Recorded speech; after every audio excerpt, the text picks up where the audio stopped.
กับผมพามาวานแหอยู่ฝายนำลนครับผม เห็นเขาวานได้หลายมาลองเบิ้ง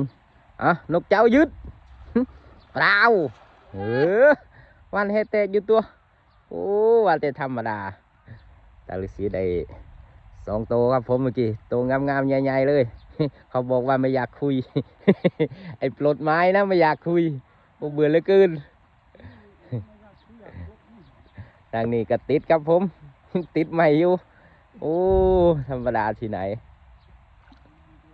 แต่ละแหนี่เต็มอัญญะเลยครับผมต่อไม้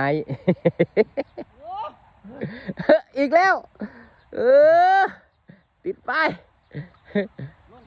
โอ้ไม่ติดปลามาสักตัวเลย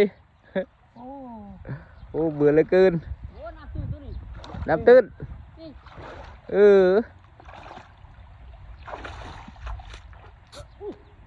ีหยังไม่โตโตของแท้เป็นตัวธรรมดาโตโอ้เดือดใจเหลือเกิน